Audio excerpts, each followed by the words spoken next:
Thank you for joining this lesson. We're going to discuss mathematics paper 2, section 2. Remember to subscribe.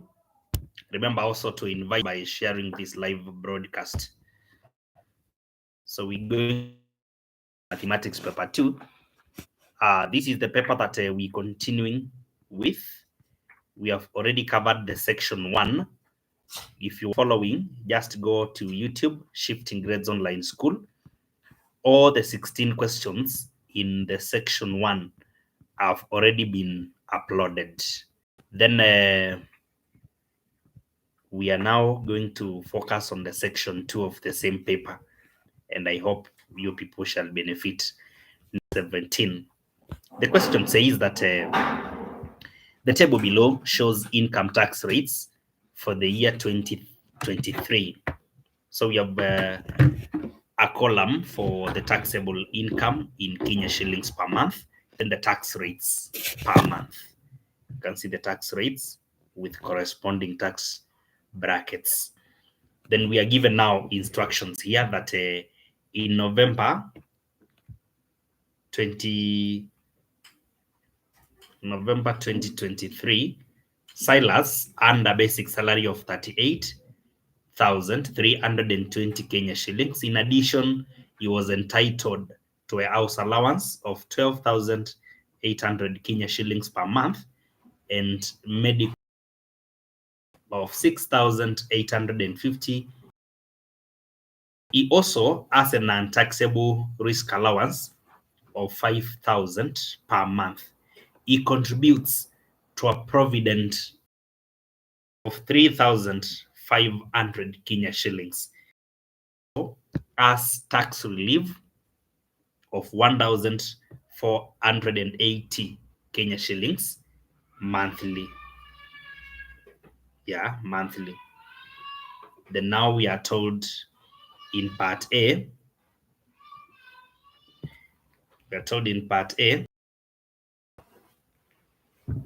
calculate taxable income that month.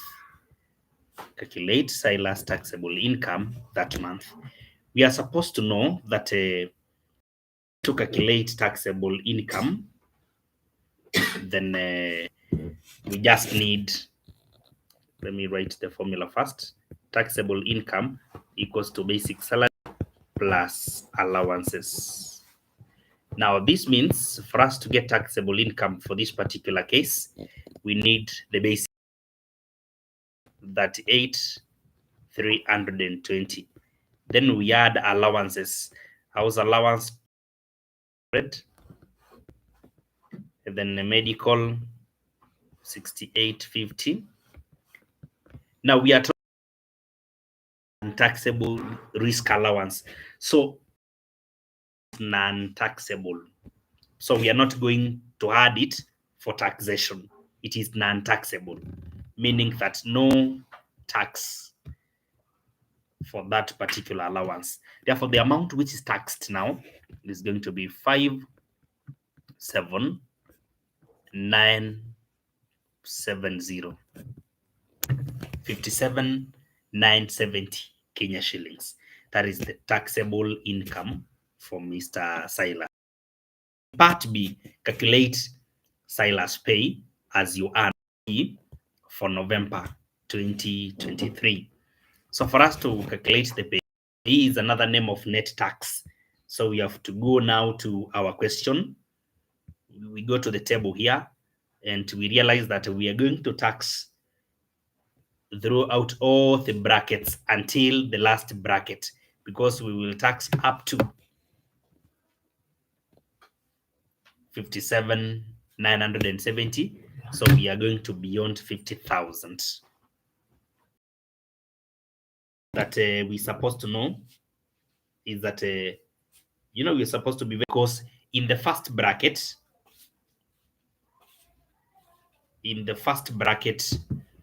the tax rate is 0%. So the first 15,000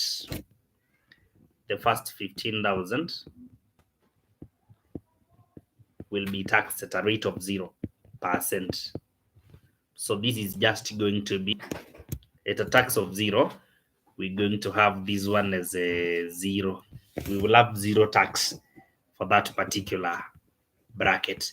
But in the next, now we will subtract 27,000 minus 15,000, and we will find 12,000 lying. So 12,000 goes at a rate of 10%, and this will give us 12,000. Next, we will have to subtract 37,000 minus 27,000, and that will give us 10,000 at a rate of 15,000 at a rate of 15%, and this will give us 15,000.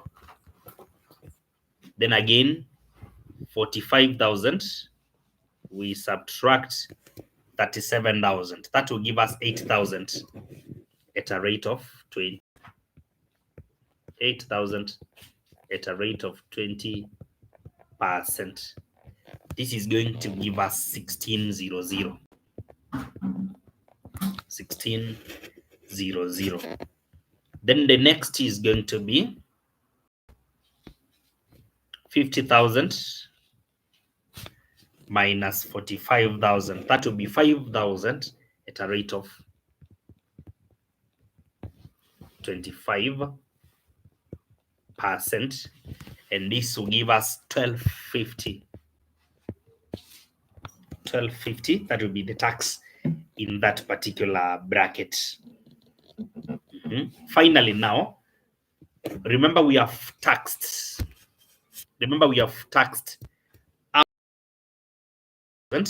But the total taxable income is 7,970. So the untaxed amount will be the difference now.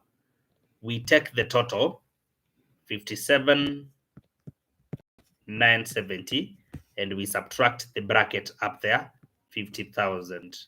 So this is going to be 79,70. So we are taxing now 79,70 as the last amount at a rate of 30. 79,70 at a rate of 30%. This shall give us 2390. 2390. So we can get now what we call the gross tax by adding all the taxes.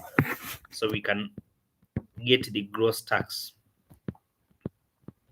whereby we shall add 1200 plus 1500 plus 1600 plus 1250 plus 2390.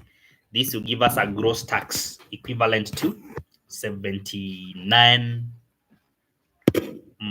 Let me even add it. Let me add it myself. 1200 plus 1500 plus 1600 plus 1250 plus 2390. This will give us 7940.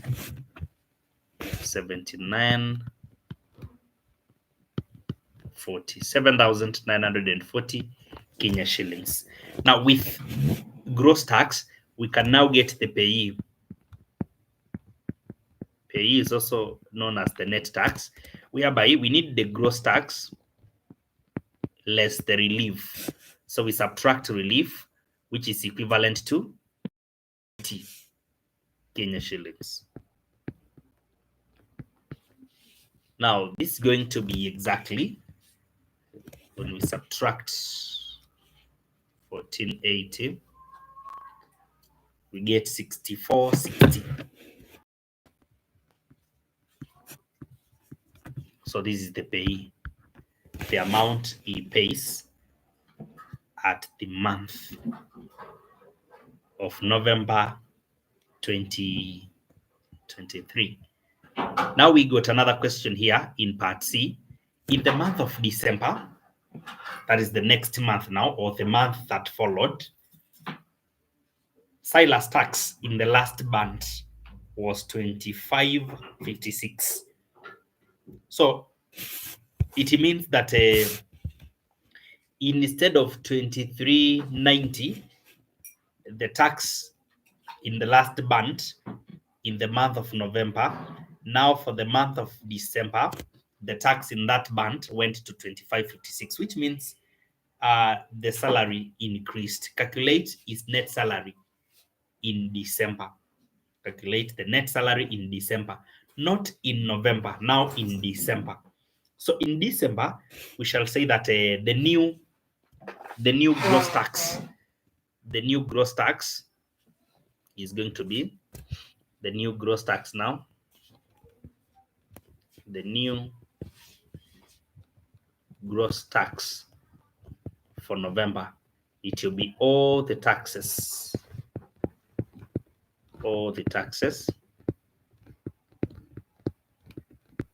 But now in the last bracket, instead of 2390, now we are adding 2556. So the new gross tax is going to be 8106. 8106, which means there is now the new net tax, the new payee for the month of December. The new payee is going to be 8106. We subtract 1480. Subtract 1480, and this is going to give us exactly 6626 Kenya shillings. So this is the new payee. This is the new payee. Something else that you are supposed to understand is that when the tax became 2556, then it means in the last band, there is a new taxable income which was involved there. So the new taxable income can be obtained as a known amount taxed at the rate of 30 to give us 2556. So X is going to be the amount now being taxed in the last bracket is going to be 8520. 8520. It's going to be 8520. So now we're going to use 8520 now to get the new taxable income. The new taxable income. The new taxable income will be, we are having a 50,000 plus 7970 for the month of November. But now it is 50,000 plus something new. 50,000 plus 8520. 50,000 plus 8520. So the new gross is going to be 58,520.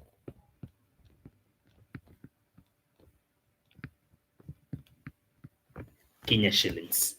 58,520. That is the new gross.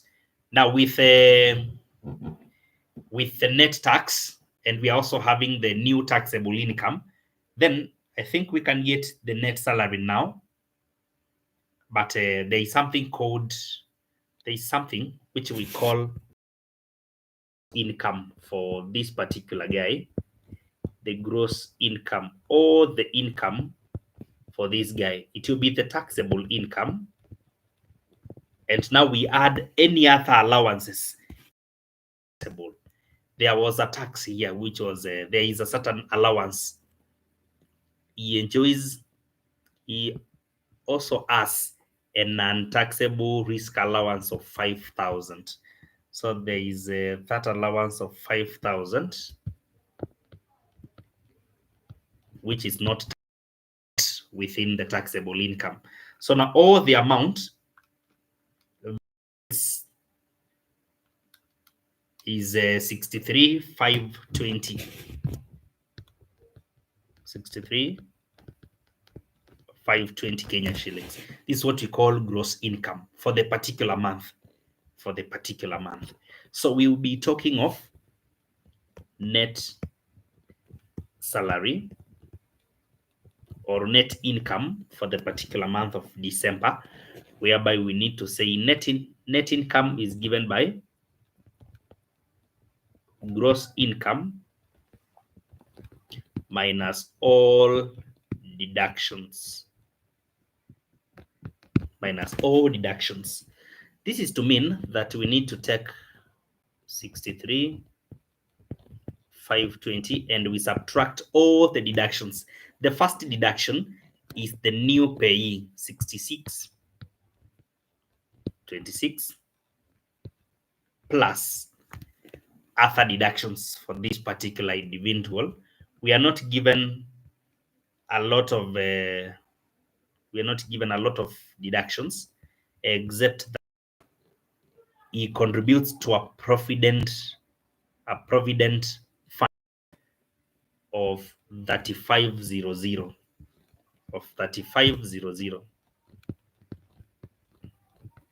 per month. Therefore, when you subtract all that, now you're going to get 53,394. Yeah, 53,394 Kenya shillings. There is also number 18 in this particular paper, and this is on circles, chords, and tangents. Circles, chords, and tangents. Thank you for following. I can see you are really cheering up the lesson. I can see you are present, and this is great.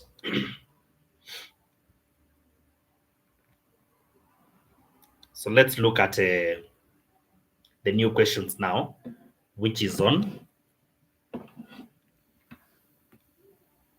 circles and chords. Circle, chords, and tangents together with angle properties.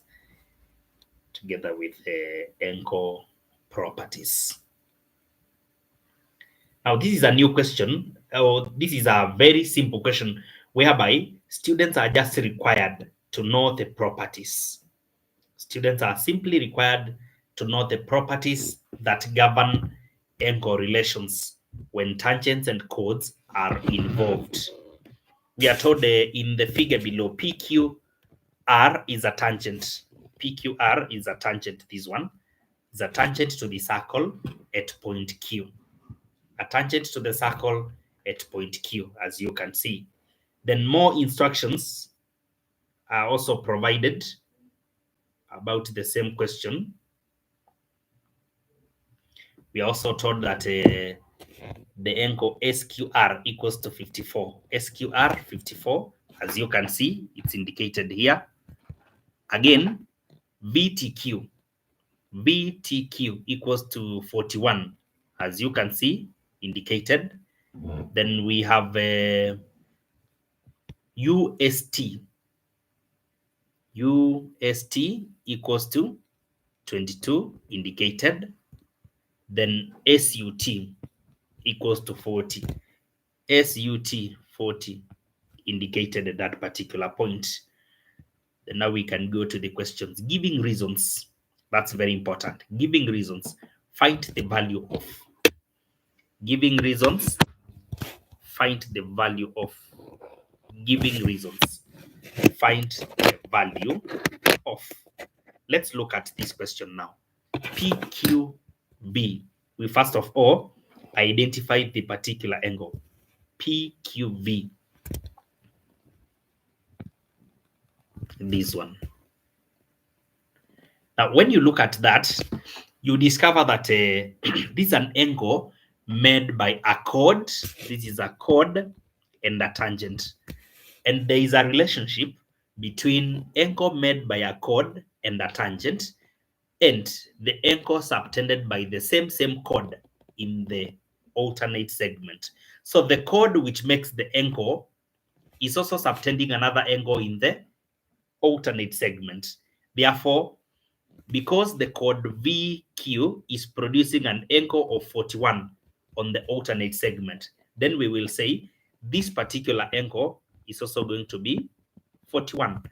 So you say that the particular angle has a value equivalent to 41 degrees.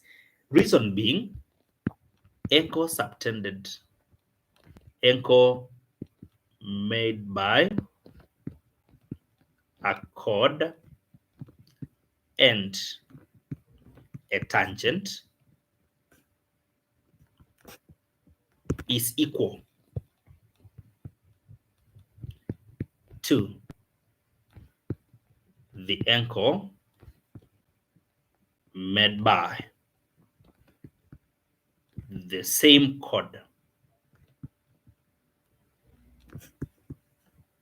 in the alternate segment.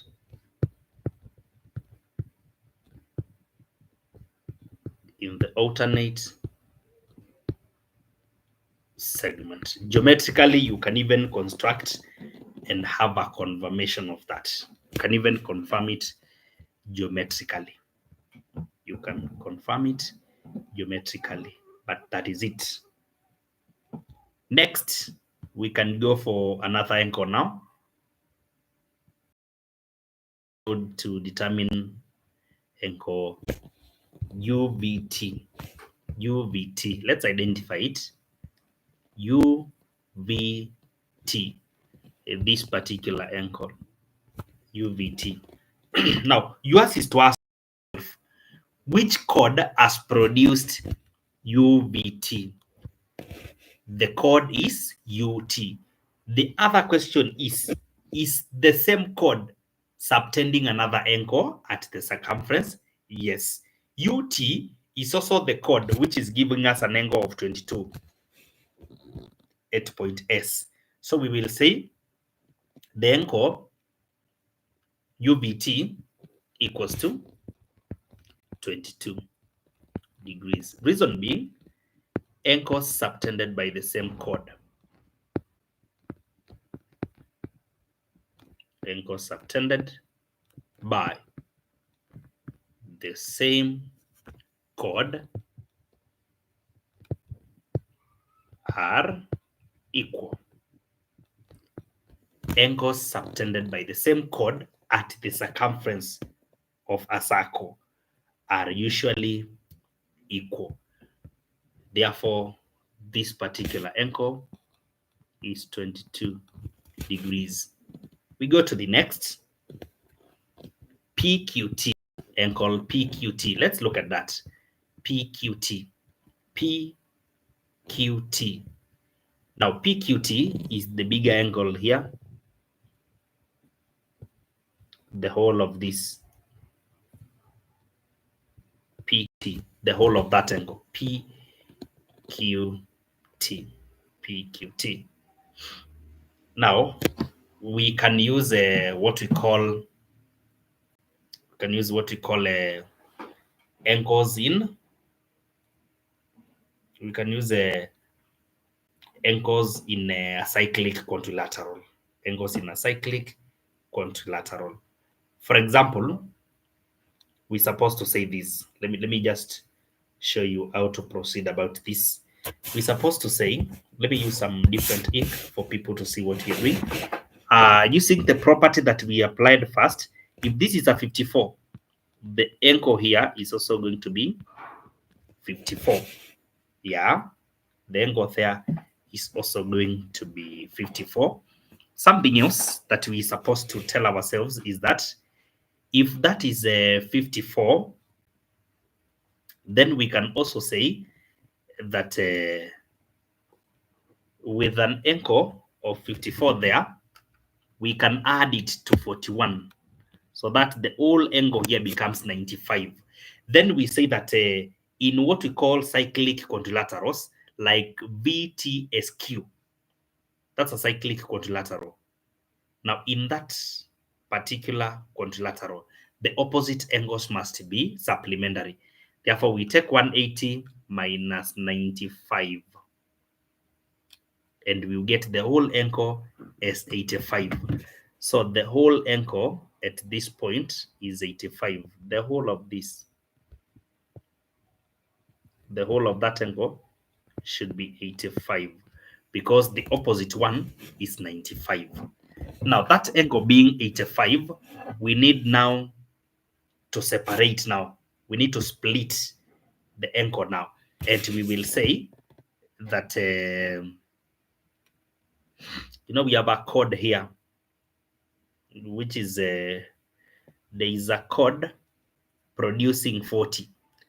The chord, just check here, the chord ST is producing 40 at U, which means the same chord should produce another 40 here. And if it produces a 40 there, and you can see clearly that the whole angle is 85, then we will have an angle of 45 remaining here. So the 85 now can be split into 40 and 45. Now with 40 and 45, remember we wanted the angle PQT. PQT. So we are going to add 41 and 45. 41 and 45. And 45 to give us 86 degrees. Now, we have to give a reason for this. And to give a reason, we're going to say that applied a principle of opposite angles in a cyclic quadrilateral. Opposite angles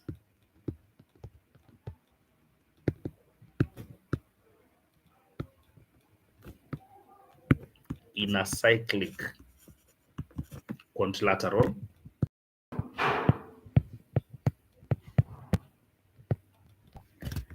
are, we say, supplementary. In other words, they add up to 180. They add up to 180. Okay, we proceed. There is another angle here, which is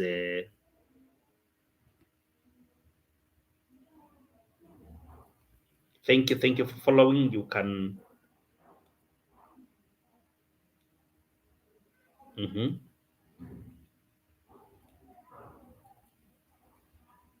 please make sure you are following keenly. Success to everyone. Success to everybody. Actually, I'm going to post in this particular year. We're doing my success to everybody. So success to every candidate of 2024, particularly those who are expecting mathematics paper 2, because this platform is for mathematics and physics. We also be gathering here for as we prepare for the physics papers, and we wish everyone success.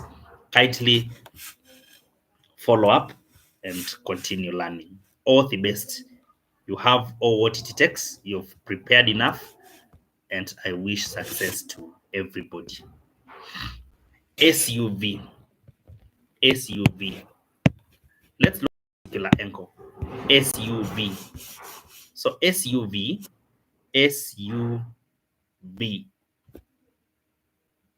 Okay, yeah, SUV. The angle at this point.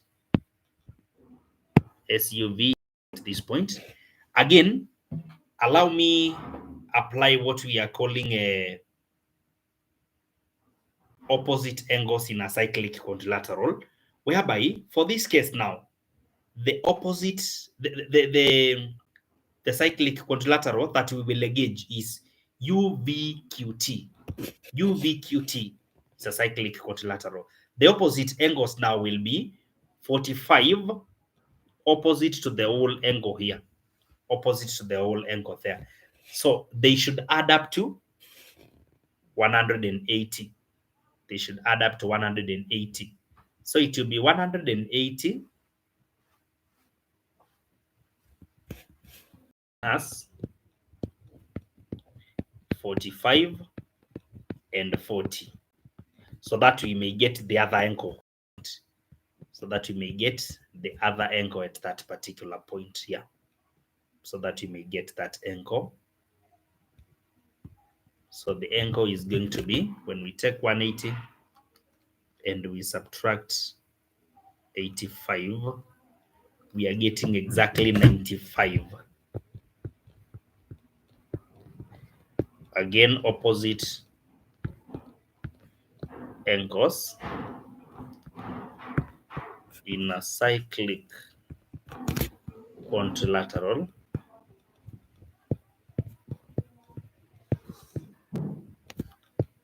are supplementary. In other words, they add up to 360. Finally, QXS, QXS, QXS, this particular angle, QXS. Let's inspect this angle so that we may see what it requires. Now, we can use again angles subtended by the same chord. Angles subtended by the same chord, whereby we are saying this.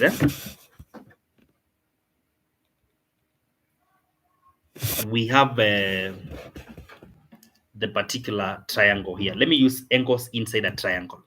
We have 40 degrees, we have 54, and this whole angle is not given.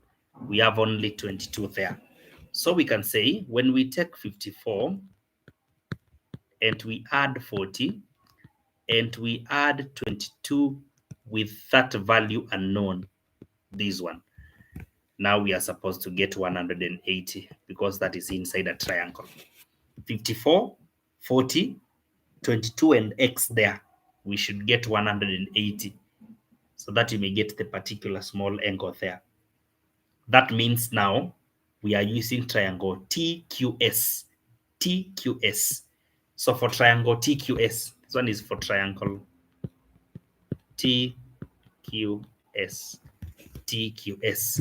So to remain with x, we have to take 180 and we subtract 54, 40, 22. This gives us 64. So the angle at this point now, the one we had let to be x, is equivalent to 64 degrees. Now that being 64, now we can use it together with 40 and the triangle QXS. QXS. So we are using triangle QXS for us to get the angle at this point, and we will say when we take the particular angle at x, we add 40 and we add 64, we're supposed to get 180. Inside a triangle, we should get 180. So x equals to, we take 180, we subtract the sum of 40 and 64. This will give us exactly 76. So the angle is equivalent to 76. The angle here equals to 76. So we can say 76 angles in a triangle. Angles in a triangle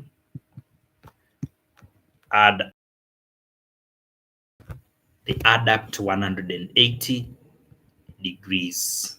180 degrees. Number 19 is a serious question on to call arithmetic progressions. Yeah, arithmetic progressions and also geometric progressions. So we're going to work out this question together, and I believe you people shall gain a lot.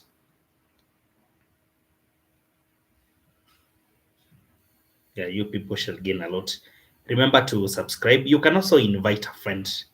Please subscribe to this platform. Just subscribe. Invite friends. Invite everybody that you care about to this particular platform, and all shall be well. All shall be well. So thank you so much for this far that you've cooperated. Number 19. The first term of an arithmetic progression, AP, is 3. The sum of the first 6 terms of the AP is equal to 78. Part A, or Roman 1, find the common difference of the AP. Now we are talking about the first term, and we also given the sum of a given number of terms. Generally, the sum of a given number of terms is given by n over 2 into 2a plus n minus 1 multiplied by d. That means we will say that 78 is equivalent to 6 terms. So n is 6 over 2 into 2 multiplied by a, which is 3. A is the first term, and it has been provided as 3. This plus 6 minus 1, that is 5, multiplied by d. Yeah, that way now. 6 over 2 is 3. So we are having 3 outside that bracket. We are having 3 there. So 78 over 3. This gives us 26. So we will say 26 equals to 26 equals to 6 plus 5d. We can subtract 6 from the other side such that 20 is equivalent to 5d, and the value of d shall only be 4. So that's how we get the common difference. With the common difference now, we can solve Roman 2. The sum of the first n terms of the AP is 400. The sum of the first n terms of the AP is 406. Find n. Find n. So sum of a given number of terms. Remember, the general formula is already stated here. So we are applying the same to say that the sum is now known, 406. This is equal to a known n out of 2 into 2 by a plus n minus 1 multiplied by d, which has already been found. D is d is that value. So this is 406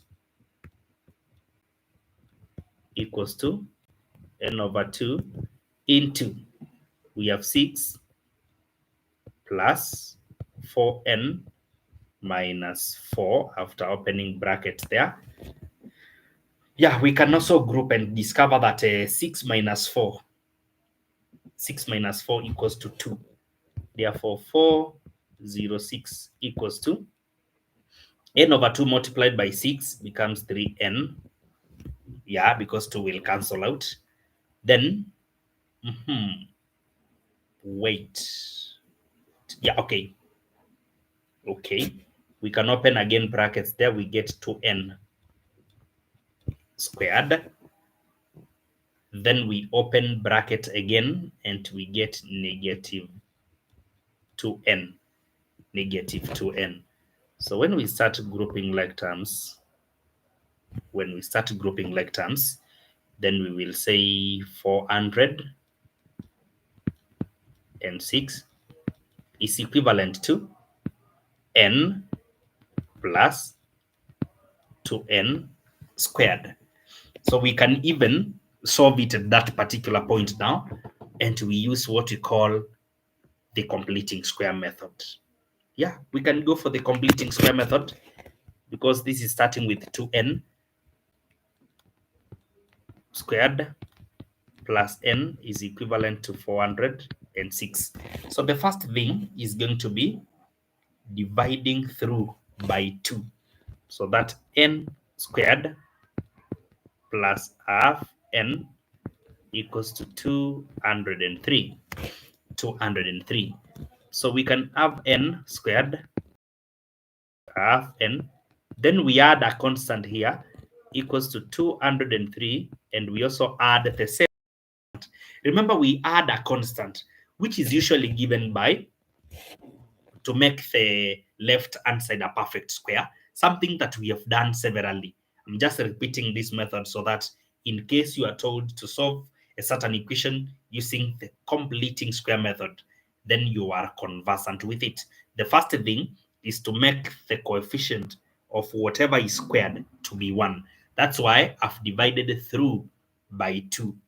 Again, we take the constant to the right hand side the way we've done. Then now we are making the left hand side a perfect square. We give a constant which is equal to b out of 2 squared. So half divide by 2, then we square. So this will be a quarter squared, which is 1 over 16. A quarter squared is 1 out of 16, 1 out of 16, 1 out of 16, 1 out of 16. We can factorize the perfect square now on our left. That we have n plus 1 out of 4 squared. This is equal to 203 and 1 out of 16. Then we take square root for both sides. N plus a quarter equals to square root will be plus or minus 14 and a quarter. 14 and a quarter. So to get the value of n, we have to subtract a quarter now. 14 and a quarter minus a quarter, or negative 14 minus a quarter and a quarter minus a quarter. Now we are supposed to say that the value of n equals to 14, and the other value of n from this now, it's going to be negative, which means now that we are dealing with a number of given terms, then the negative a quarter and a quarter becomes a half, so negative 4.5. So we cannot operate with the n, which is negative. So the value of terms is going to be 14. So the number of terms whose sum equals to 414 equals to 14. Part B of the same. The second, the fourth, and the seventh terms, AP. These are different AP. Now we are done with the first AP. Now another AP. Form the first 3 terms. They form the terms of a geometric progression, which we are calling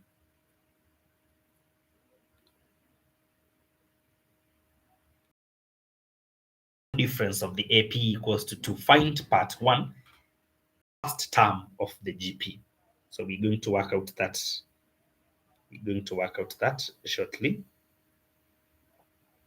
Let me confirm something here. Confirming something here. Thank you for staying alert.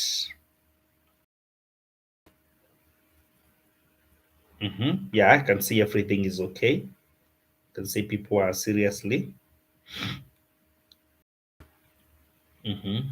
Thank you. Thank you guys for being around. Okay.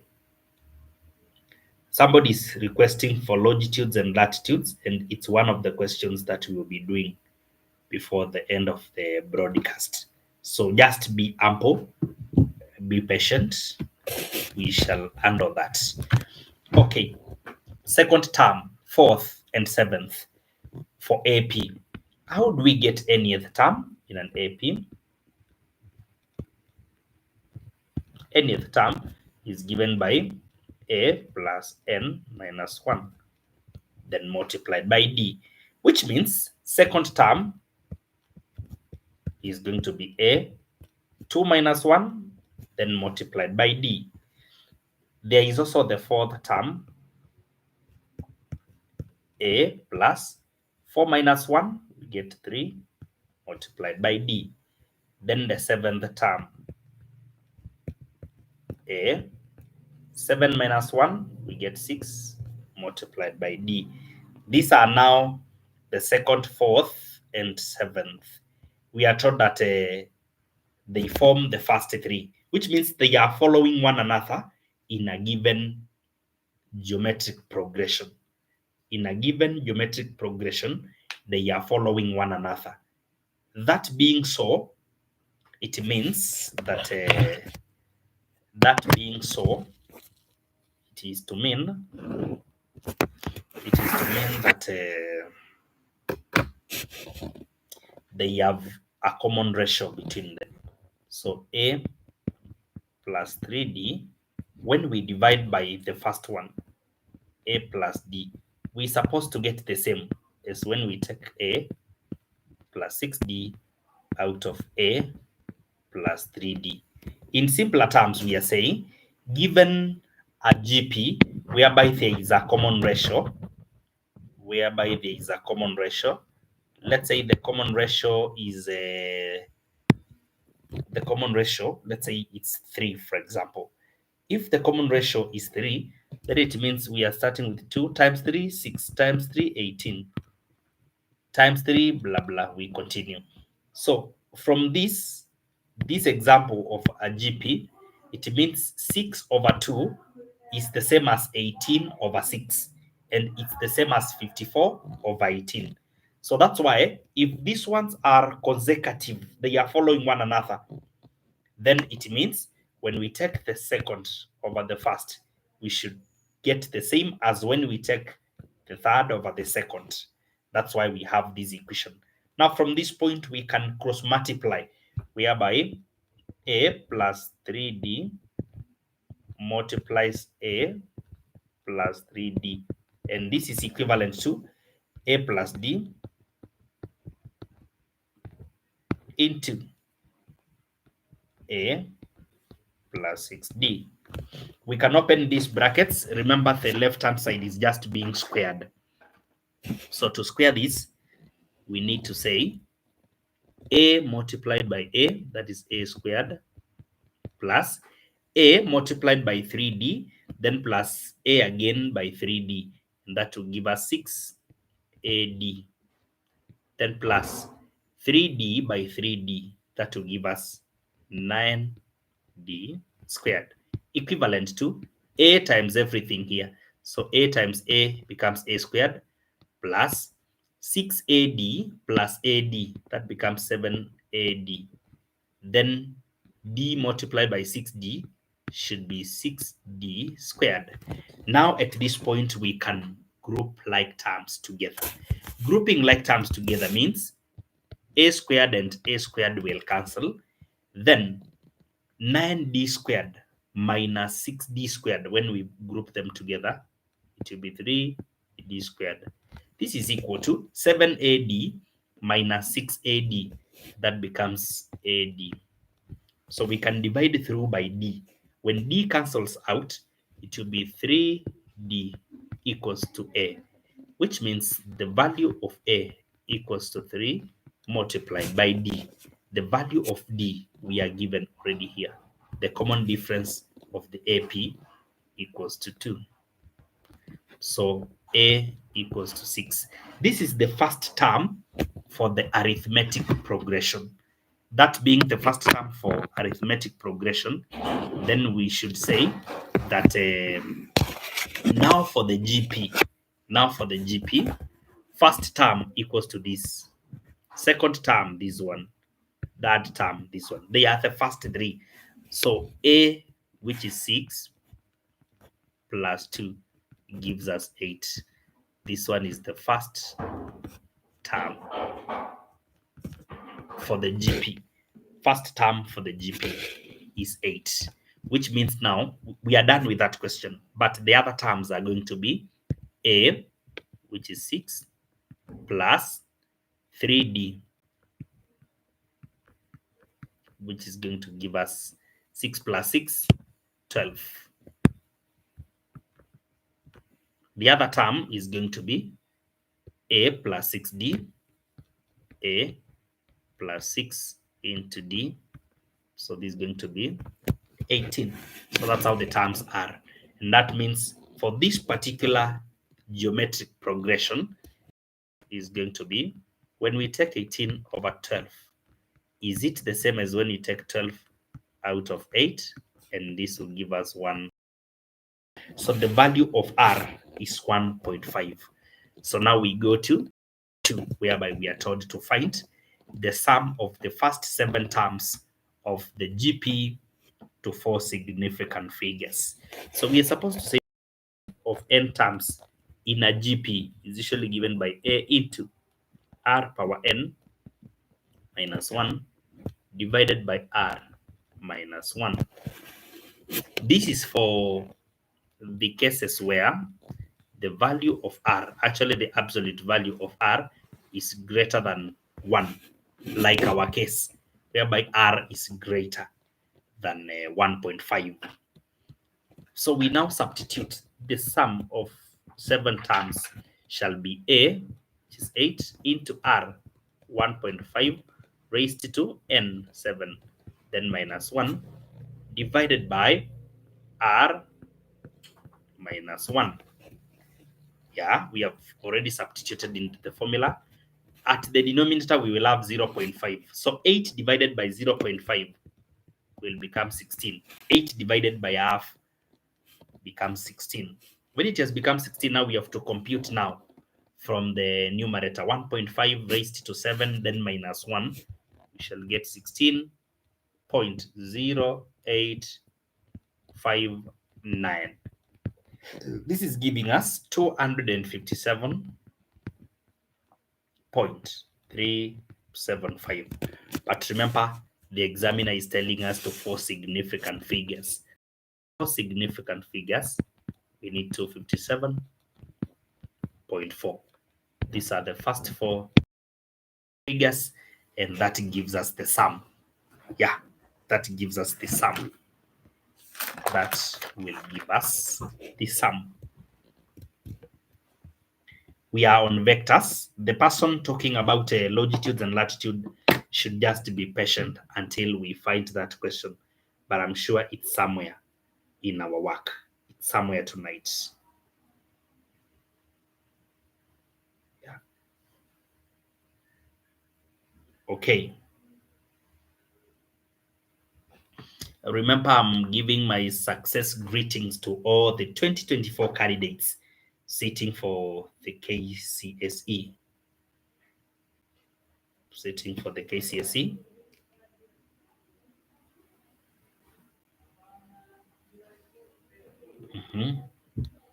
Remember that you are equal to the task and you people are fully prepared. So all the best as you face all the remaining papers.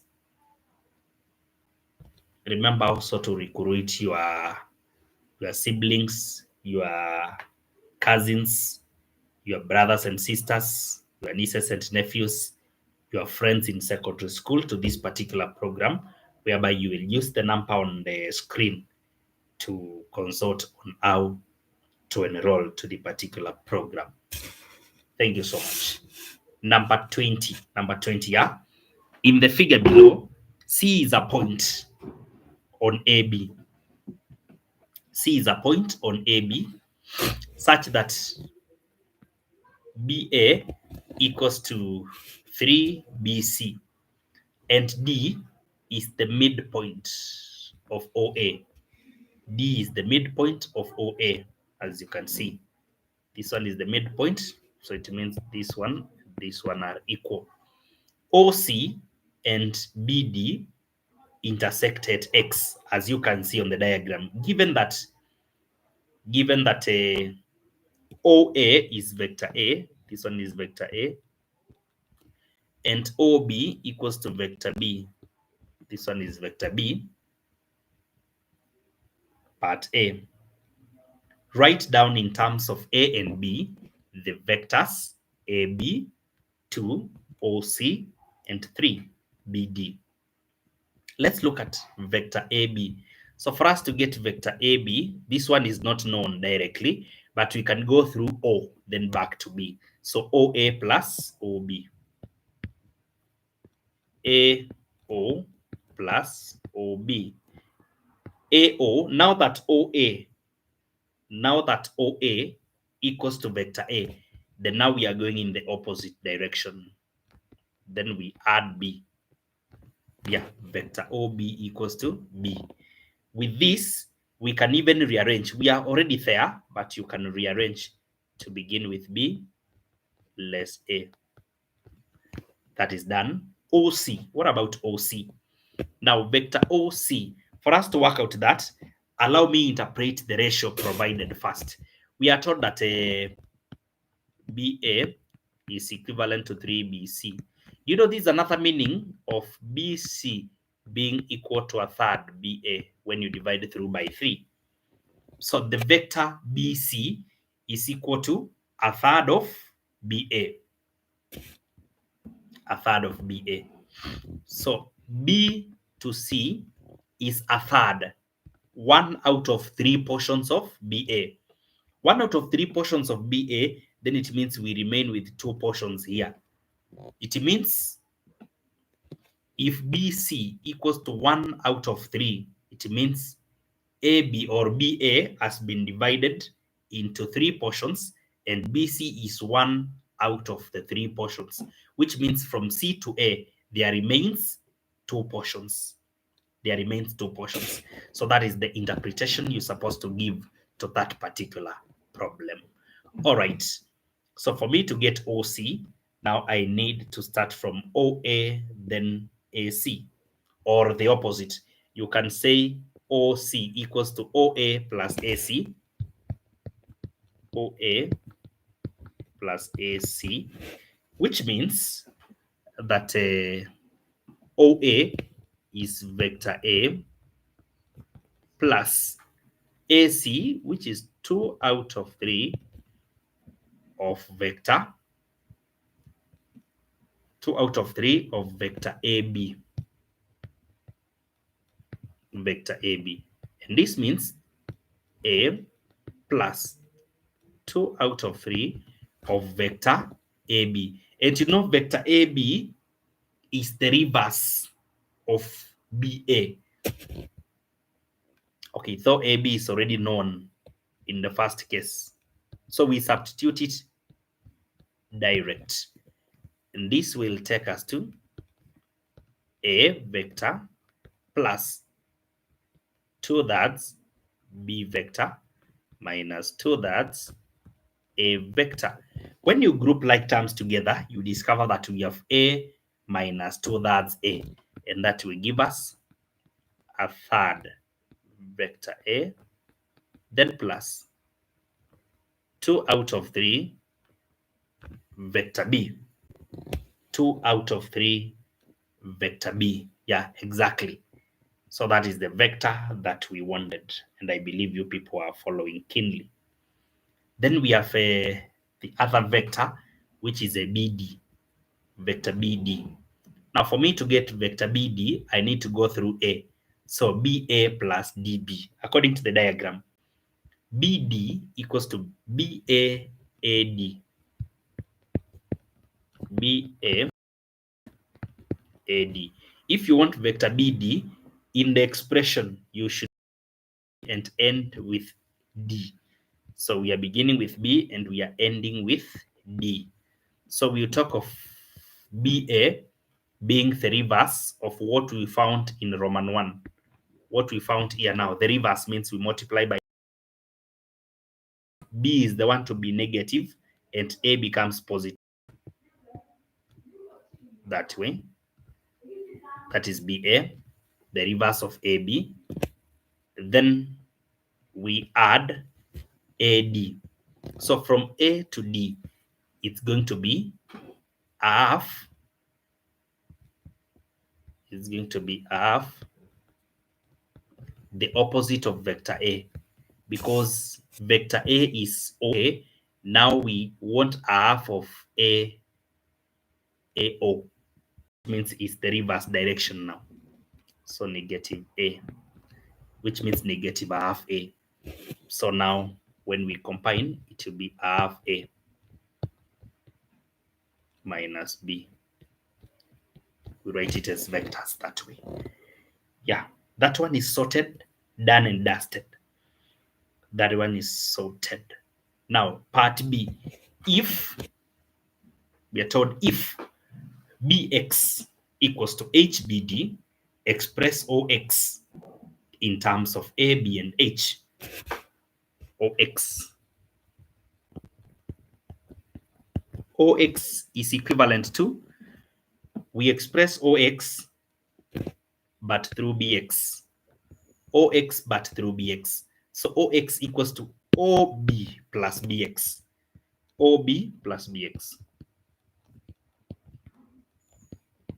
This is going to be b plus bx has now been expressed as h vector bd, which is up there. So b vector plus half h vector a plus h vector b. Then we can group the like terms such that b minus, actually these are minus, sorry, I didn't open the bracket well at that point, minus h vector b, then I add half h vector a, half h vector a. We factor out vector b and we say that this is going to be 1 minus h, then vector b, plus half vector a. Now that is fully expressed. Then we go to Roman C, whereby we've been told that ox, again ox, equals to k multiplied by vector oc. Where is vector oc? A third a plus 2/3 vector b. So this can be a third k vector a plus 2/3 k vector b. Now it means we have two expressions for vector ox, and now we can get the constants or the scalar multiples by simply equating the coefficients of each vector so that we may get two other equations. So to get one equation, we should say that the coefficients of vector A are equal for the two expressions. That is, from equation 1, we have half h as the coefficient. So half h equals to the coefficient of vector A in the second expression, a third k.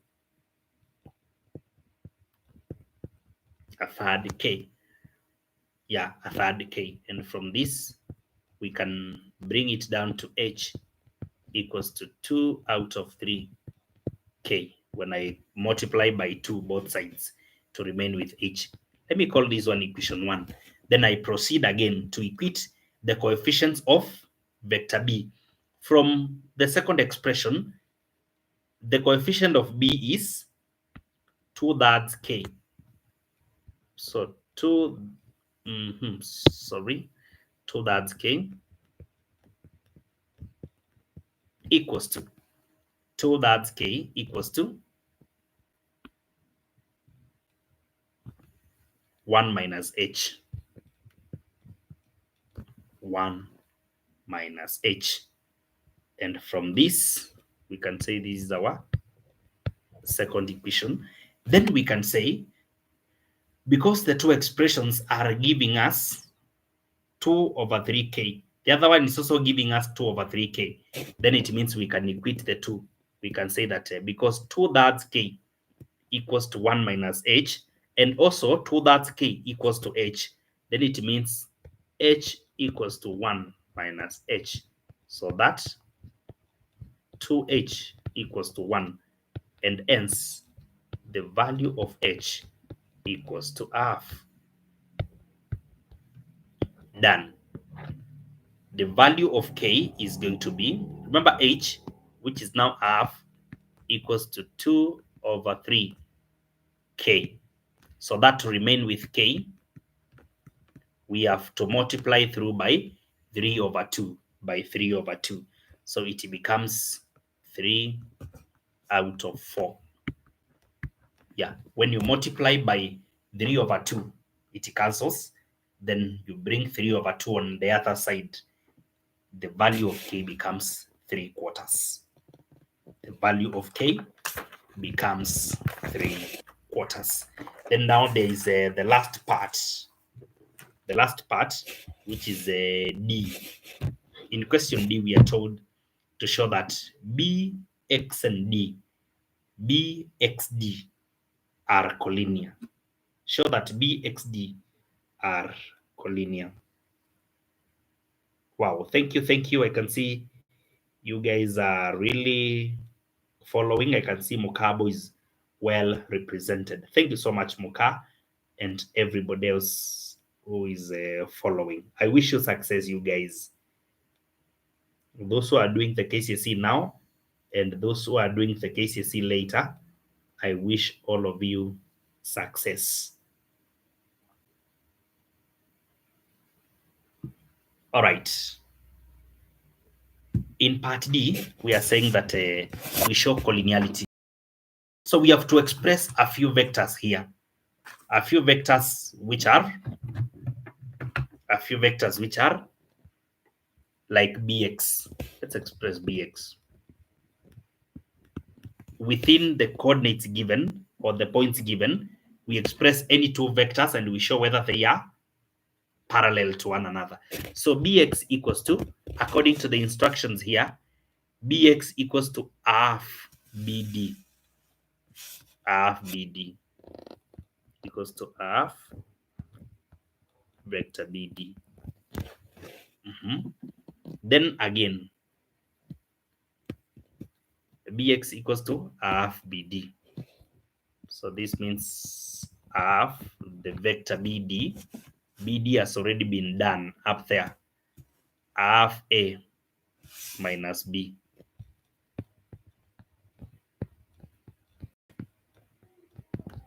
Then we are also saying the bd itself, which is another vector. The bd itself, half a minus b. You see automatically there is already an expression.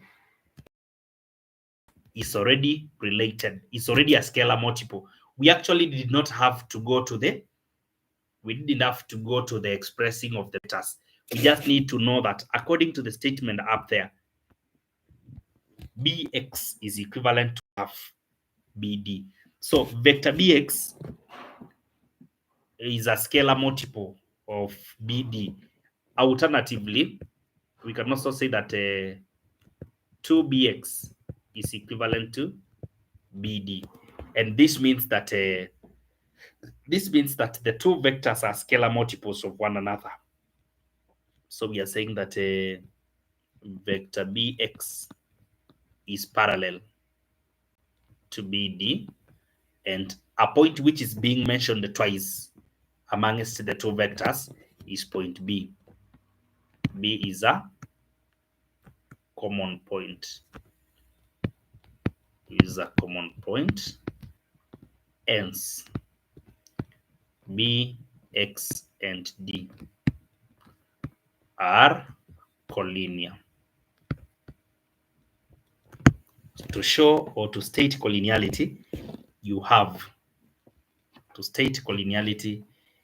must show that one vector is a scalar multiple of the other. One vector must be a scalar multiple of the other.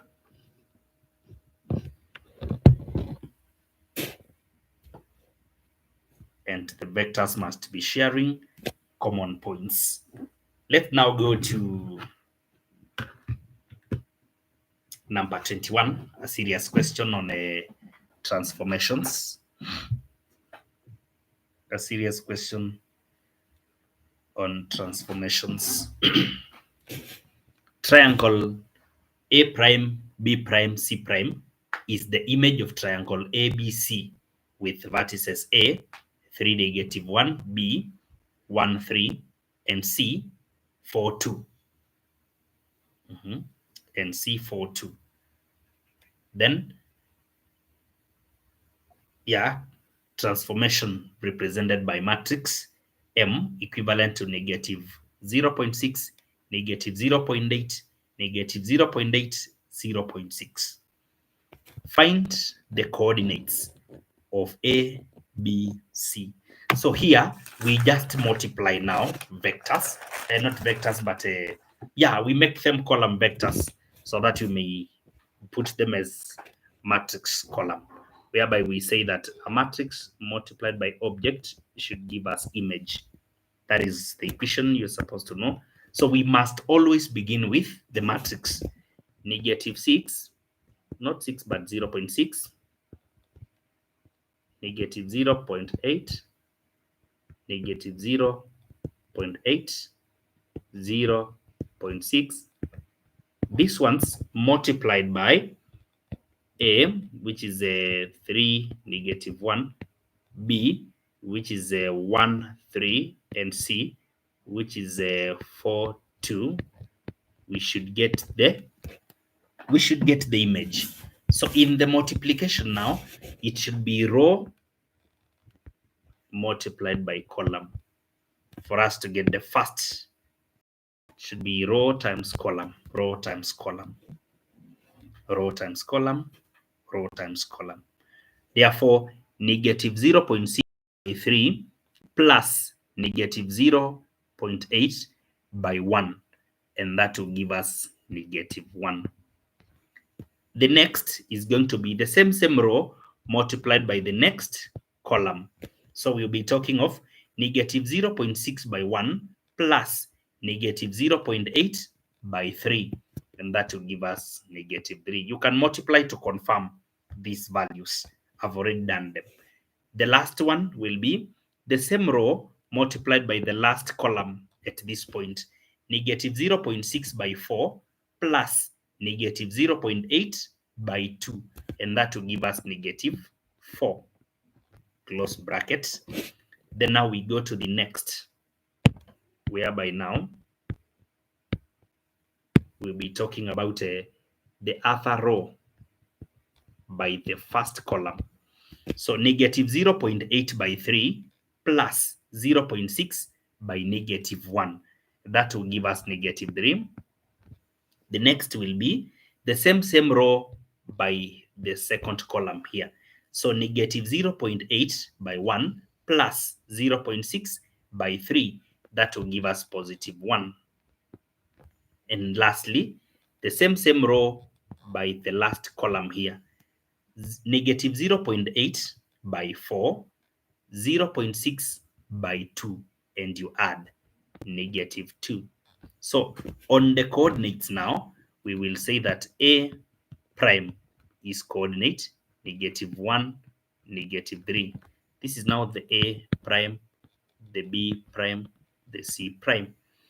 Then B prime will be -3, 1, and C prime will be -4, -2. Yeah, so that's how we get all the coordinates. That's how we get all the coordinates.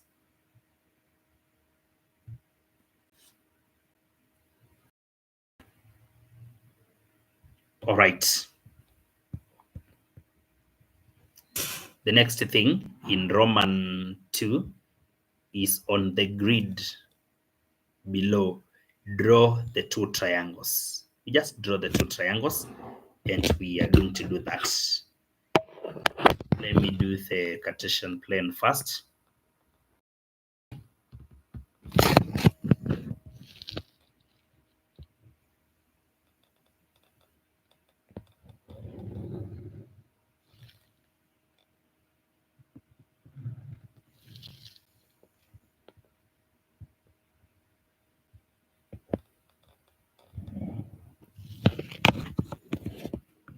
x-axis, y-axis. From 0, we can talk of 1, 2, 3, 4, 5, 6, 7. Then -1, -2, -3, -4. 1, 2, 3, 4. -1, -3, -4. Let's now plot the coordinates. A is going to be 3, -1. -1 is going to be here. This is where A is. B is going to be 1, 3. So 1, 3. Yeah, 1, 3.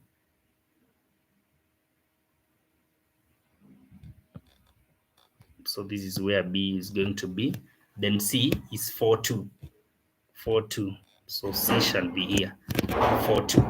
We can complete the diagram now. We complete the diagram to get the first triangle.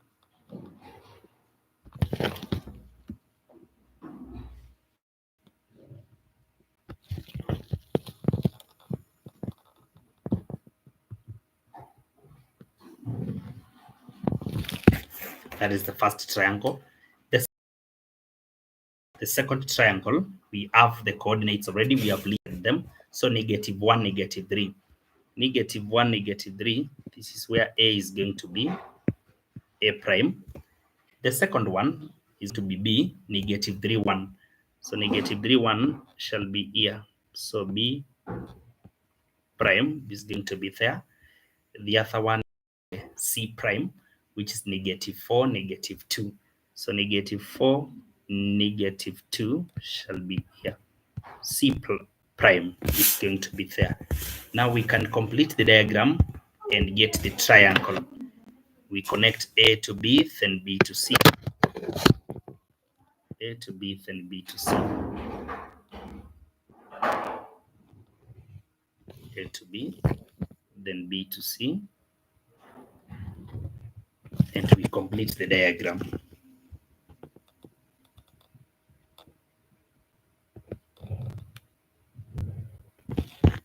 Like that. So we have the two triangles now. We have the two triangles. Let's check with the two triangles. To the second question, which says, describe fully the transformation M. Which transformation is being involved here in the mapping of? We can check what it will be. So we can connect if it is A to A prime, and we bisect A to A prime,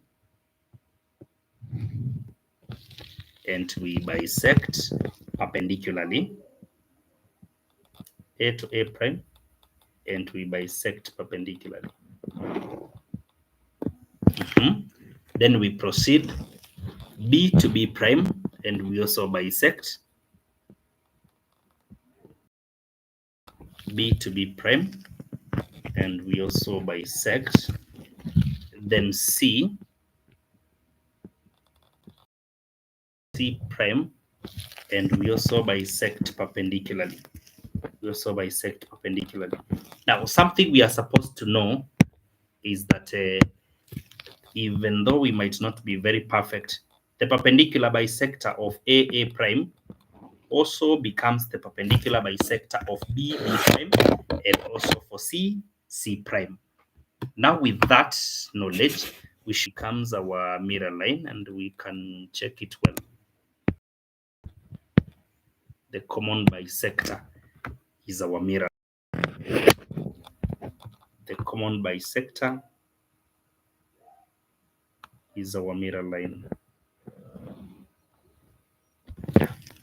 That is the bisector, which becomes a mirror line. Then we have to find the equation for this common bisector, which becomes line 2 equals to -2x.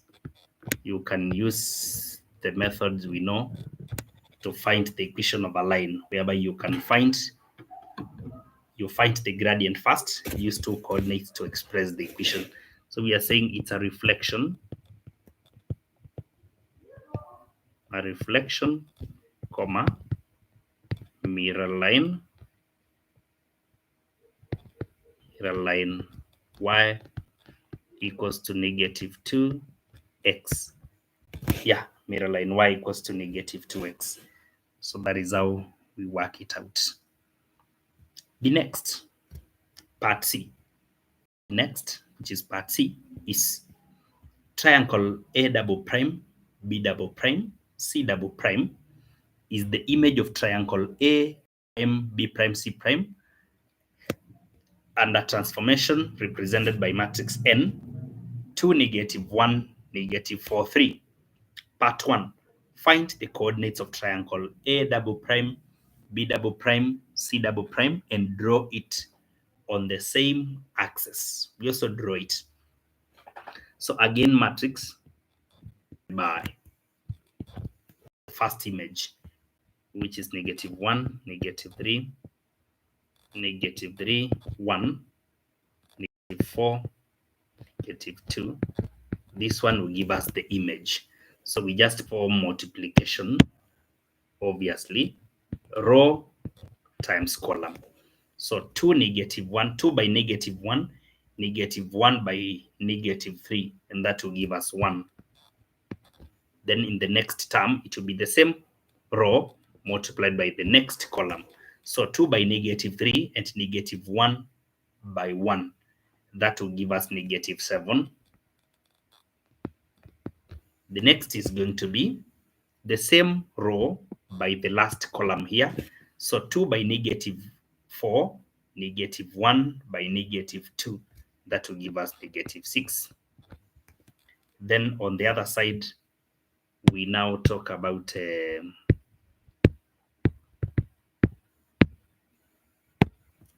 the other row here multiplied by the first column. So it shall be -4 by -1, 3 by -3, and that will give us -5. The next shall be the same row by the second column, whereby it is -4 by -3, 3 by 1, and that will give us 15. Then finally, -4 by -4 and 3 by -2. That is going to give us 10. So now, A double prime shall be 1, 5. B double prime shall be -7, 15. C double prime shall be -6, 10. Yeah, -6, 10. So that is what we have, -6. But remember to draw them on the same Cartesian plane. Let's not do everything here. Please, that one can be plotted now for everybody. Yeah. Determine a single matrix that maps A, B, C onto A double prime, B double prime, C double prime. A single transformation which can represent the two. There are two approaches to this, and I want students to apply both of them. One, we can say that we can write the transformation M and N in that order, Mn. When written in this order, it means M was performed first, followed by N. So when you get the product, you usually get one matrix that can replace the two transformations. So 2, then the first one was -0.6, -0.8, then -0.8, 0.6. When you multiply, you get a single transformation which can replace the successive transformations, beginning with M, then N, written in that order. So now you perform that multiplication and you get -0.4, -2.2, then 0, 5. So that is the single matrix of transformation. The other matrix of transformation, okay, the other alternative, the alternative now to this, the alternative to this would have been, the alternative to this would have been, let me show you how to perform the alternative. We assume that there is a known matrix. We assume that there is a known matrix. Let me write it here. For lack of space, I'm going to wrap the first approach for me to show you the next one, or the alternative to that. The alternative to that. So what are we talking about? A known matrix A, B, C, D. This one can map the first object 3, -1, then 1, 3, then 4, 2, to give us the final image 1, -5, -7, 15, -6, 10. Then now you use the normal approach for finding a known matrix for you to get the elements A, B, C, D. Then you write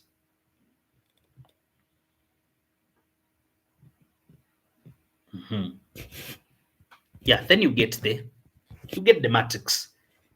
But remember, there are very many questions which we have used object image to get their known matrix. So this is not the first case that you are seeing such a question. Please finish up with such a case and you'll be able to get the same answer as in the first approach. Wow, thank you guys for being around. Thank you for being around. Now we're going to the next question.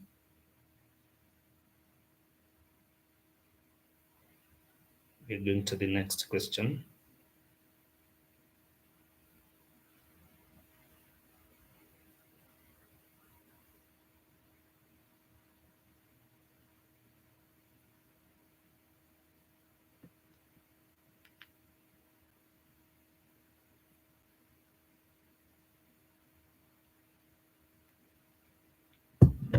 Okay, number 22 now, on longitudes and latitudes. Some people were asking whether we are going to handle longitudes and latitudes, and that is already where we are, on longitudes and latitudes. Longitudes and latitudes. So let's see how to manage longitudes and latitudes.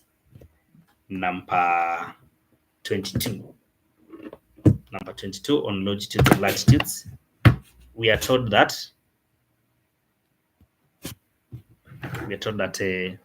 the position of two towns P and Q, given as P 40 degrees north, 10 degrees in the west, and Q 40 degrees north, 170 degrees in the east. Using pi as 22 out of 7, radius of the earth 6371 kilometers. Part A, find the difference in longitude between the towns. Find the difference in longitude between the two towns. The difference in longitude between the two towns. Let me give a sketch of the two towns. This is the prime meridian. This is the equator. Now, one of the towns is 10 degrees to the west. This is 10 degrees to the west. The other one is 170 in the east. This is 170 in the east. They are both on 40 degrees north. Therefore, the longitude difference between the two, remember they are on two sides of the prime meridian, 10 degrees in the west, 170 degrees in the east. Therefore, longitude difference will be sum. Longitude difference will be the addition. We take 10 and we add 170. So this is going to be exactly 180 degrees. That is the longitude difference. Find the shortest distance from P to Q in kilometers, correct to 2 decimal places. Correct to 2 decimal places. Let me sketch again afresh about these 2 places so that I may teach you something. Assuming this is our 0 degrees equator, then for us to locate the 2 places, we have to move from the center of the earth 40 degrees to the north, and also the other one is on the other side 40 degrees to the north. So 40 degrees towards the north, 40 degrees towards the north, such that when we are at the first one is P, the other one is Q. Now it means that when we rise up to the northern hemisphere, we are supposed to know that if you are moving along 10 degrees in the west, then you reach the north pole of the earth, and you continue flowing through the same route, then automatically you'll find yourself flowing through 70 degrees in the east. So the shortest route is usually the route across the poles. The shortest distance between 2 places on the Earth's surface is the distance across the pole. If the places were on the southern hemisphere, the shortest distance would have been the distance across the South Pole. Now that they are on the northern hemisphere of the globe, then we are talking of the northern hemisphere, the North Pole of the Earth, across the North Pole to be the shortest distance. So now we are saying that the shortest distance is across the North Pole. The path is the same. Therefore, the path from 10 degrees west down through 170 degrees in the east is a great circle. Being a great circle, it will use the radius of the Earth, 6371. 6371. So distance in kilometers along a great circle, it's usually given by theta out of 360 pi r. For this particular case, the angle at the center of that great circle is going to be, when we take 180 and we subtract 40 and 40, we are getting 100. So this particular angle is 100. That being 100, then it means we need 100 out of 360 multiplied by 2 multiplied by pi multiplied by r. 6371. We are following the instructions, 6371. So you're supposed to be very careful not to a different value. So every question, if it has provided some constants, please use the provided one. This is going to be 11,123 point to 2 decimal places, so 0.97 kilometers. 97 kilometers. Yeah, 97 kilometers. Part C, Roman 1. A ship. A ship sailed from P. A ship sailed from P towards town R, which is directly east of P, covering a distance of 2,000 kilometers. Determine the position of R. Determine the position of R. So we are moving from P towards the east. Remember, this is a prime meridian. Then P is 40 degrees on the north. Now P is here on the sketch. P is somewhere here. Then we are moving to R directly towards the east.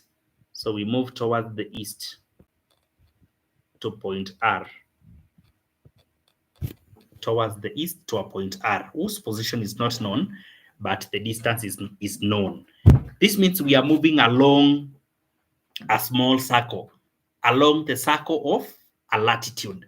So distance in kilometers along a small circle is given by the angle difference, which I can call alpha out of 360, 2 pi r cosine of the latitude, where the two places are. So the distance of 2000 kilometers equals to a known angle out of 360 to pi r cosine of 40 degrees. 40, not 4, sorry. 40 degrees, because we are on latitude 40 degrees in the north. So we can now get the angle difference there. We can get the angle difference. We have 2000 to be multiplied by 360 and also by 7. Then we divide by the numbers up there.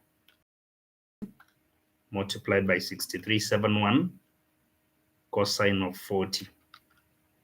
This is going to be 23.47.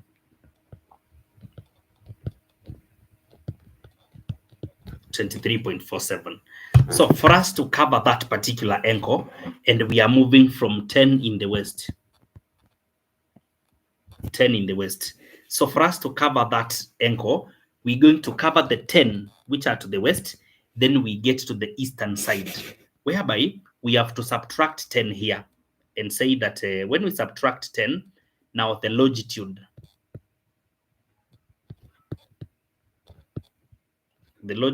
of r equals to, we subtract 10 here, 13.47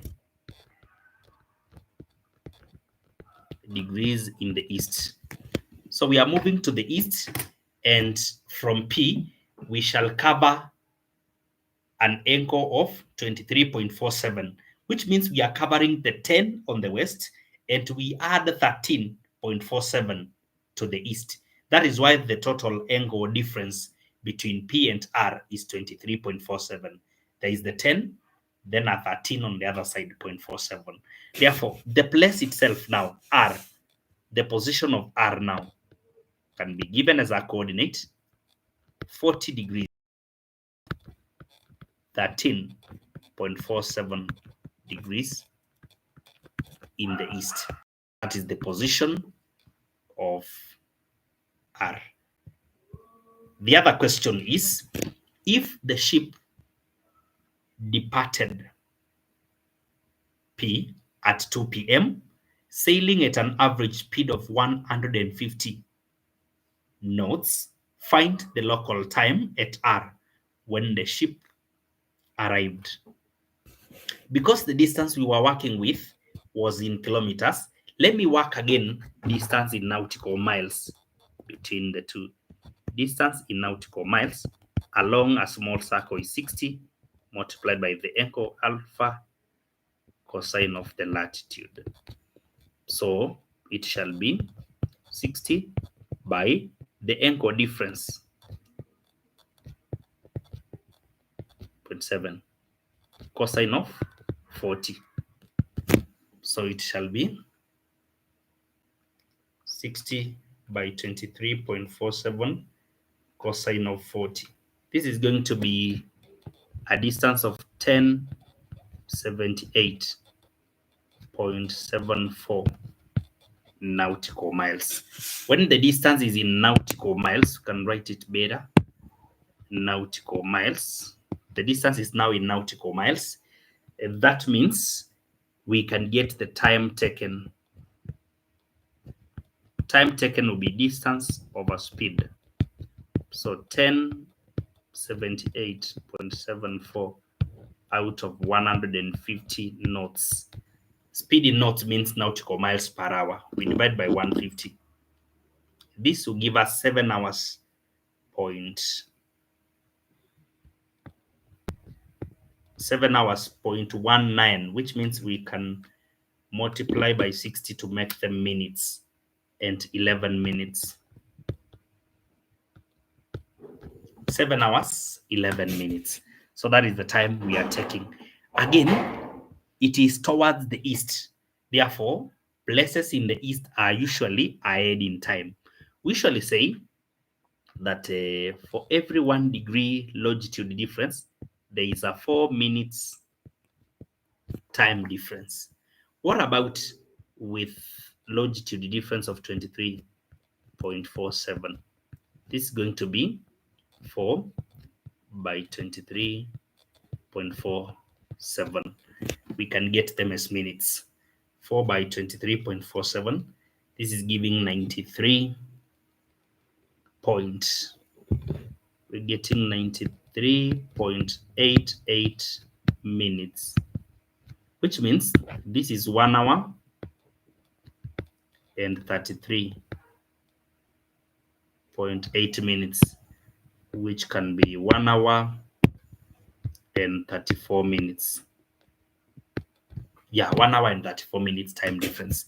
Now that we are going to the east, time will be ahead by 1 hour 34 minutes. If the ship had sailed towards the west, the time would have been behind by 1 hour 34 minutes. But now we are going to the east, where time is usually ahead. So for us to get the time of arrival, we'll say that from 2 p.m., we are adding 7 hours, 11 minutes, time for traveling, time for sailing, then time difference again, whereby it's ahead. So we also add 1 hour 34 minutes because the ship found that time was ahead in those places. So this will be 45. This will be 10 p.m. the same day.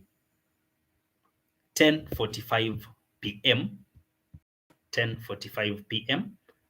the same day. Number 23. Number 23 as we wind up. Number 23.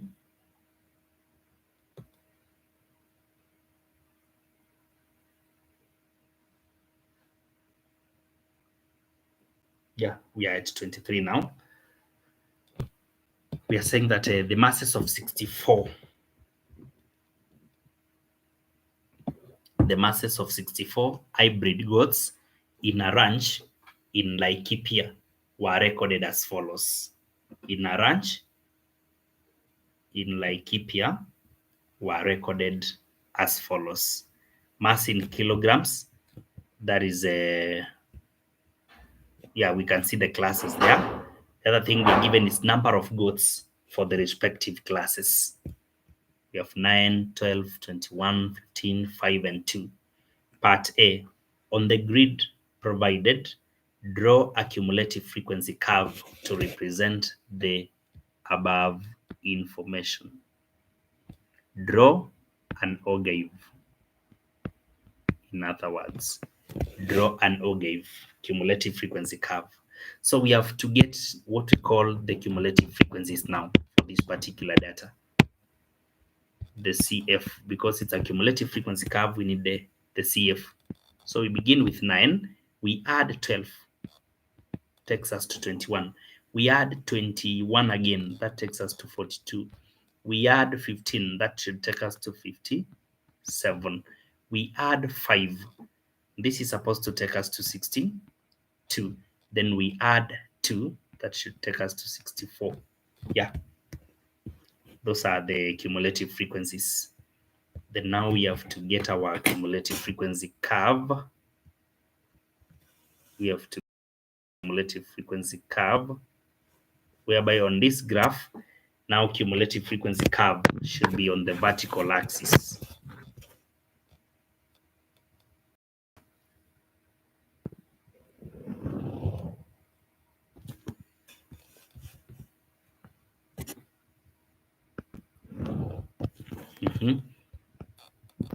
So we will have the CF here.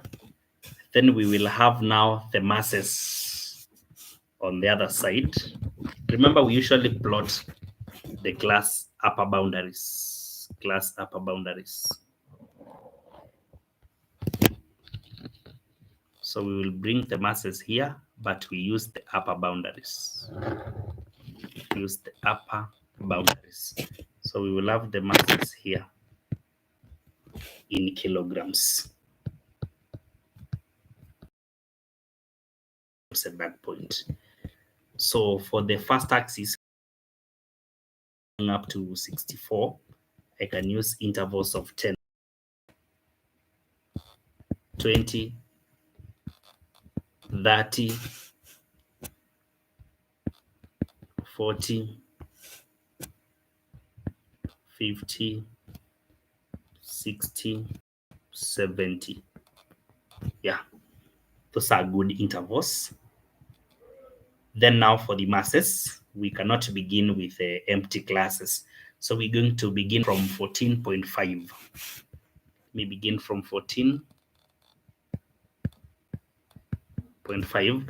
Then the first upper boundary is going to be 19.5, 19.5, 24.5. When we add 5, 29.5, 34.5, 39.5, 44.5, 49.5, 54.5. Let's see the last one. We are even okay at that point. Now we can plot. Let me plot using red. The first one is the upper limit, 19.5 against 9. 19.5 against 9. That is where it is. Then the next one is 24.5, the upper limit, the upper boundary.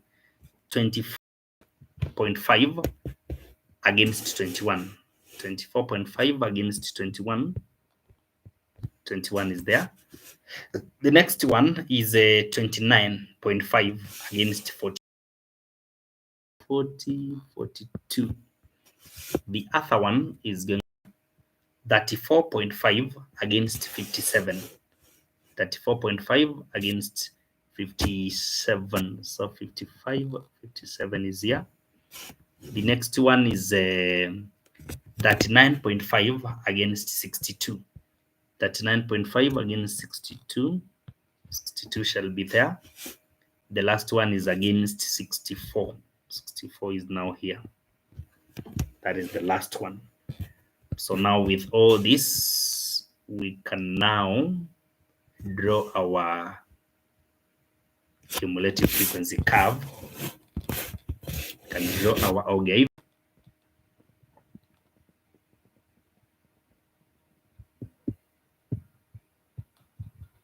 A graph which is a curve, supposed to be smooth.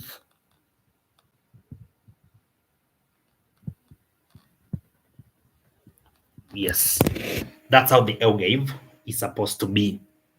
That is how the algorithm is supposed to be. That is how the algorithm is supposed to be. So you're supposed to draw a smooth curve like that. When you look at the curve,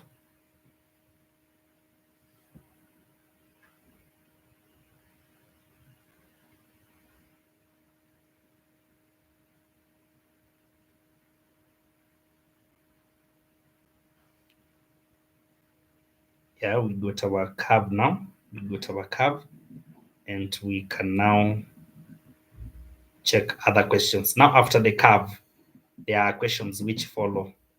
There are some questions there, questions down there. First one is use your graph to estimate. We are just doing estimates here. Use the graph to estimate, one, the median.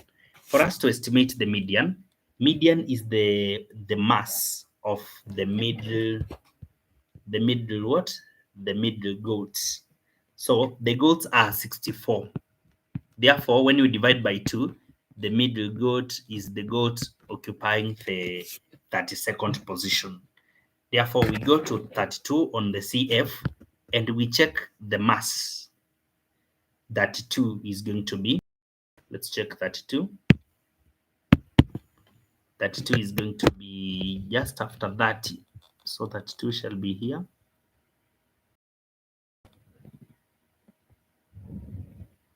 That shall be there. Now we go down to the side of masses so that we may know. Yeah, we read the value down there, and the value is going to be after 24. This is 25, 26, 27.5. 27.5. So median is 27.5. Just count the units from 24.5. Just count the units. And we have identified it that way. That's how simple it is. 2, again, from the same. Roman 2 from the same. We have to find or to estimate the number of goats that were overweight. The number of goats that were overweight if that 6 kg is the recommended healthy weight. The recommended healthy weight is 36. So we go to 36, a weight of 36, and we check. This is a 34.5. So 35.5 and 36.5. So 36 exactly is between 35.5. Yeah, it's between 35.5 and 36.5. They are in between. So the value is going to be read exactly here. Between 35.5 and 36.5. In between here. In between here. Now we can read along that. We can read. Yeah, this is going to be 58. That's going to be 58. That's going to exactly be 58. 58. So now with 58 having exactly 36, there is how we are supposed to handle that. Don't think it's very simple. After you have identified that it is 58, that is 58, now you say from the first one to 58, they are between a weight of 15 and 36. So we've got 58. So 60 minus 58, we are getting 2 goats. But now we have to add 1 because the 58th that we have found is already having a mass of 36. So we add 1. And the goats are going to be 3. So 3 goats are overweight because we are seeing between the least weight and 36, we have 58 goats there. So the ones above that are the ones having over. 36 is the recommended. Sorry, 36 is recommended. Sorry. So the ones above 36 are only 2. Sorry for that. I thought from 36 it is overweight. So it is only 2. The ones above 36 are only 2. Sorry for that. Only 2. Yeah, only 2. The range of weight of the middle 40%. The middle 40%, it means the other 60% has been distributed equally. To have middle 40%, it means the other 60 has been distributed equally. To have 30, top 30, and to have bottom 30. So that you may have the middle 40, it means we are talking of bottom 30% and top 30%. So the first 30%, let's check the first 30%. that 4 goats. 30% means over 100 of 64. And this is a 19 goats. The first 19 goats and their weight, and also the top 19 and their weight. The first 19 and their mass.